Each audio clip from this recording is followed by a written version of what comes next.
Welcome to my bedroom. When you were last here in this room, where that white edge is and the scar on the ceiling, there was a dividing wall, which I've since taken down. The cardboard was done to try and stop the edges of the ceiling dropping bits on us, but the cardboard just drops on us instead now, so I'm not sure how successful that was. But this is now, as you can see, our bedroom.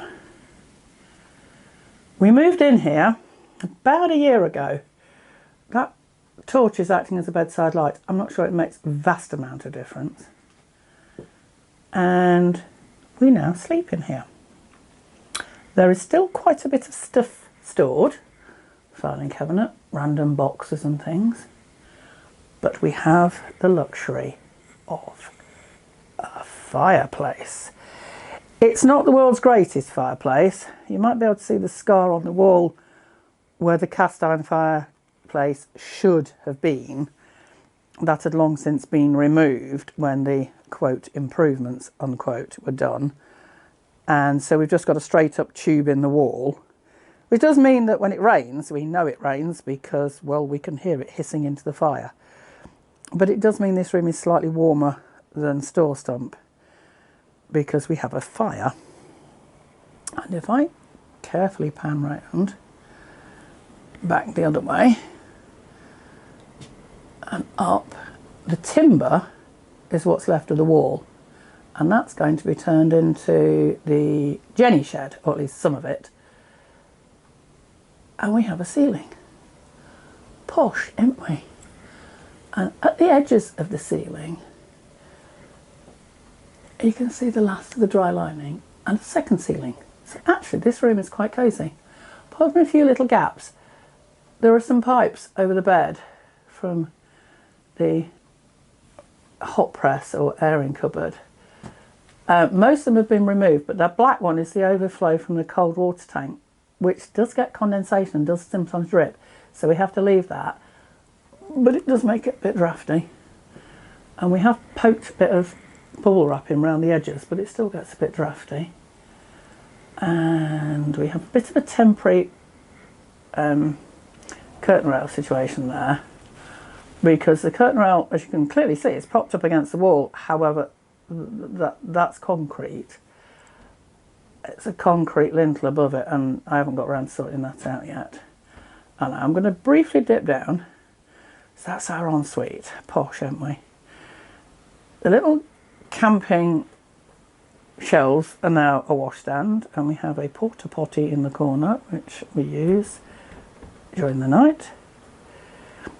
And this one actually has a proper curtain rail and curtains and everything. And if I move round, I will show you the wonderful view, not of the dead galaxy, but of the world beyond that I wake up to every morning. It's a bit grotty out there at the moment, and the windows have steamed up a little bit, but yes, that is a window, Crystal. No, I'm not in the least bit worried about it setting fire to anything, because this window faces almost exactly due north, and therefore we only get the slightest hint of sunlight in the height of summer as the sun is setting, and it's not powerful enough to set fire to the curtains. So please don't panic, as folk tend to do, and warn me that I could be setting fire to my house. I can't, not with that. This is my wardrobe. I'm afraid that's other half's wardrobe, the pile of clothes. And this salubrious door curtain used to be the shower curtain. I'm just going to turn the bedside lamp off so as not to waste battery, because I don't think it's making a blind bit of difference. And then I'll take you through to the rest of the cottage. See, snuggy warm. So I'll go through the curtain and come into the kitchen. I'm just going to pull the curtain thoroughly across so as not to waste the heat. Okay, so to get your bearings, I'll come back to the bath. There's the front door, And that draft excluder is made out of bits of welly top, because women aren't allowed calf muscles, so we all have to have stick insect legs. Consequently, the tops of wellies have to be cut off to get our calf muscles in there. And rather than waste them, we use them as a draft excluder. Because at the moment, there's a ruddy great gap under the door, and this floor has yet to be dealt with. It's still oozing a little bit, and it'll be tiled and partially raised actually in places. And at that point the door won't need such a big draft excluder, but for the moment it does. And we still have the polythene bag window. I don't know if the camera can pick that up because it's a bit bright, but you can hear it. It sounds like a drum. And that's because that door flexes quite a bit when we go in and out. It's actually, we have a friend who's a joiner, and we're going to get him to make us a multi-paned thing to go in the big window space. So it actually becomes lots of little windows and copes better with the wind and the rain and the flexing. The stonework here is beautiful. Absolutely beautiful. I don't know how much of it we'll be able to leave exposed. This is a lovely kitchen cabinet that DD2 and I went to Mayo for, and this room was used for our Christmas dinner. There wasn't a bath on the table in those days. And over there, a little blue stove is waiting to be refurbished, and she is actually standing in front of where the back door will be opened up. I've shown that on a previous video. And this chimney breast will actually come down and will effectively move towards the far window by about 60 centimetres, 2 feet. Might not sound a lot, but it makes a huge difference to this room. We can get quite a lot more in, and we won't notice the difference in the other room. And then that door will be opened up and an extension built out the back to house the pantry, and a passage past that window right along the cottage to the far side of that gable end. You're looking through the door into the far room. I'll come back to that in a minute. And beyond the gable end is the bothy, which will be completely refurbished, and then the bath will go in and the bothy will become our bathroom.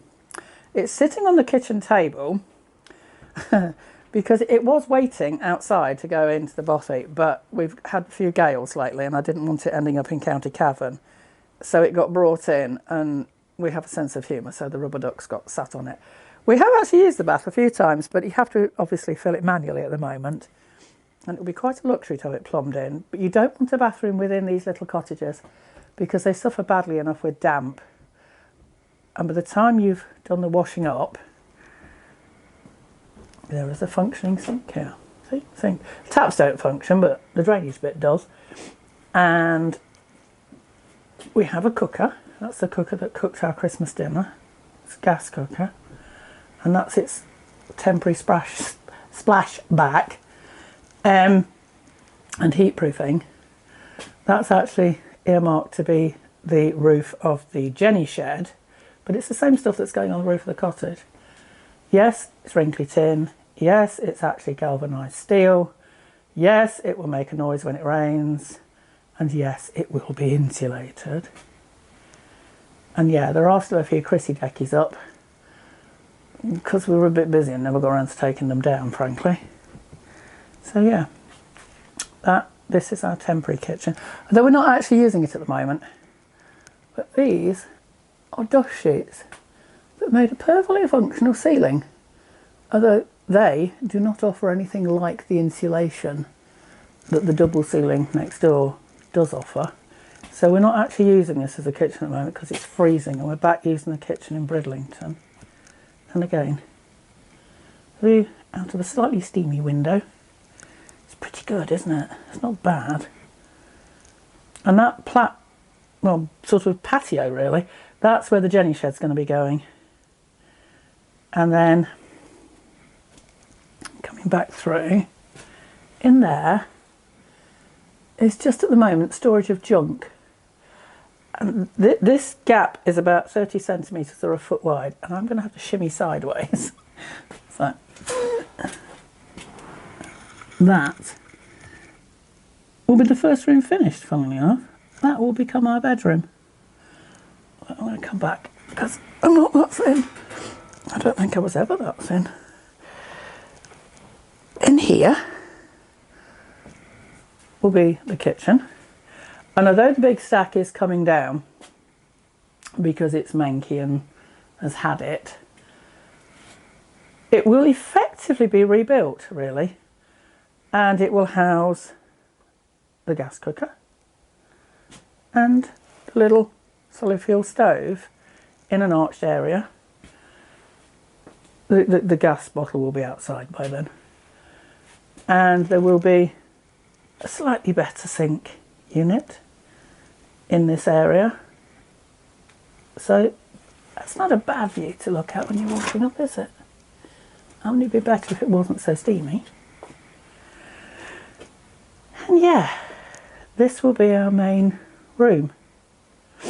Hopefully the roof will come off and the old chimneys will come down in the next few months, and then the new roof will go on, the new chimneys will be built,